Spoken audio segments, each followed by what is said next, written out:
দেখো বেল্ট কী করে কাটবো, দেখো যা কাপড় থাকবে তাকে এভাবে ফোল্ড করবে, এবার ফোল্ড থেকে আমরা বেল্ট যখন কাটবো কী করবো না, প্রত্যেকটা চুড়িদারের যে প্যান্ট হয় তাতে কিন্তু বেল্ট আমাদের হয় 7 ইঞ্চি, তার সাথে যোগ হয় 2 ইঞ্চি, টোটাল 9 ইঞ্চি আমাদের বেল্ট আছে।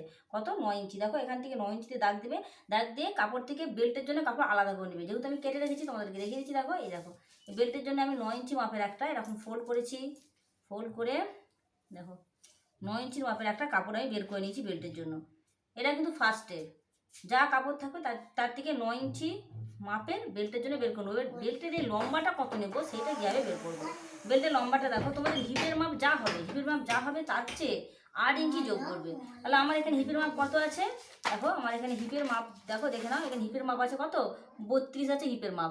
32 সঙ্গে আমি 8 যোগ করেছি, হয়ে গেছে আমার কত, 40 ইঞ্চি। টোটাল যে বেল্টের যে লম্বাটা সেটা কিন্তু আমরা নেব 40 ইঞ্চি।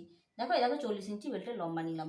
তাহলে লম্বা নিলাম 40 ইঞ্চি, কী হবে লম্বাটা বেলা বুঝতে পারছো, যে 8 ইঞ্চি যোগ হবে, যা তোমার হিপ হবে কমন নয়, নট কমন, হিপ যা হবে তার থেকে 8 ইঞ্চি যোগ করবে, তাহলে বেল্টের লম্বাটা বেরিয়ে যাবে। আর চওড়াটা আমার এটা একই ফর্মুলা, 9 ইঞ্চি যে কারো হবে। আমাদের বড়দের ছোটোদের বেলা আলাদা, ছোটোদের আরও কমে যাবে, কিন্তু আমাদের বড়দের অ্যাডাল্টদের সবসময় 9 ইঞ্চি নিয়ে নেবে বেল্টের চওড়াটা, ঠিক আছে। এই যে প্রথম ভিডিও, ঠিক আছে। তো চলো স্টেপ 2 তারপরে